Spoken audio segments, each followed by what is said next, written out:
The steel of the hangar seemed to hum with tension as the young technician tightened the final clamp on the Tomahawk missile's loading rack. Her hands were steady, but her arms, those arms told a story no uniform could hide. Jagged scars ran like rivers across her skin, pale reminders of battles fought long before she ever stood in this place. When the general entered, eyes sharp as blades scanning every corner, his gaze caught on her arms. He froze. In that instant, the room seemed to stop breathing.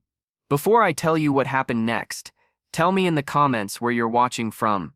I love knowing who's listening. She had tried to bury the past, folding it neatly into silence, covering pain with duty. But scars do not listen to silence. They shout without words. And as the general stared, she felt the weight of old memories pressing through the hangar air. Nights of fire, a village torn apart, her desperate crawl through rubble when no one came to save her. She thought she had hidden it all. She was wrong. The soldiers around her shifted uneasily. They had never asked about her scars.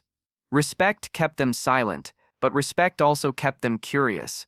Whispers rippled through the hangar like wind through tall grass. Why was the general looking at her this way? Why did his jaw tighten? His eyes soften. She kept working, though her hands trembled slightly as the missile locked into place with a heavy click. Her mind whispered, "Don't look up. Don't let him see more than you want to show." But she felt his stare burn through her armor of silence. The general stepped closer, boots echoing across the floor. "Where did you get those?" he asked, his voice steady but not cold. Her breath caught. She had two choices: deflect as she always had, or let the truth bleed out. A silence fell heavy, the kind that bends spines and dries throats. Then, in a voice low but unbroken, she said, "Not all wars are fought in uniform. Some of us carry them on our skin." The hangar grew still. Even the mechanics paused, their tools suspended mid-air. There was no sound but the echo of her words. The general's expression shifted. Recognition flickered across his face. Not of her, but of what she represented. Survivors. The forgotten. The ones who had endured fire without medals, who had lived when living was the hardest choice. His voice dropped softer, almost reverent. "You shouldn't have had to fight that war alone."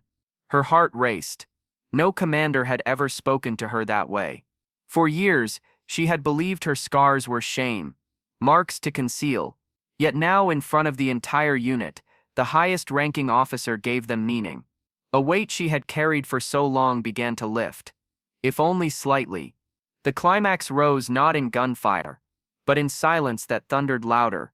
Soldiers stood straighter, heads turned, and then slowly, one by one, they began to nod. Not pity, not curiosity, but respect.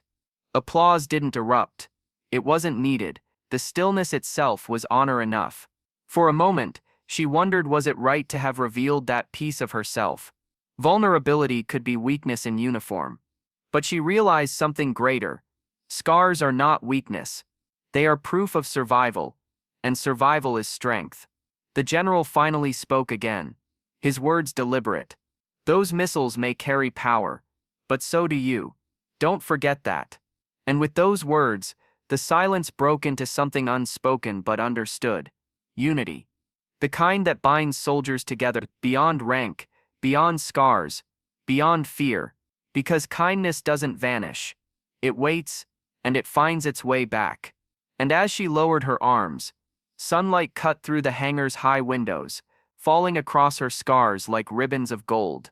What once felt like chains now shimmered like metals, seen not as pain but as proof of resilience. If this story moved you, share your thoughts below, and don't forget to subscribe for more stories that reveal the hidden strength in ordinary lives. Your support means more than you know, and together we'll keep these truths alive.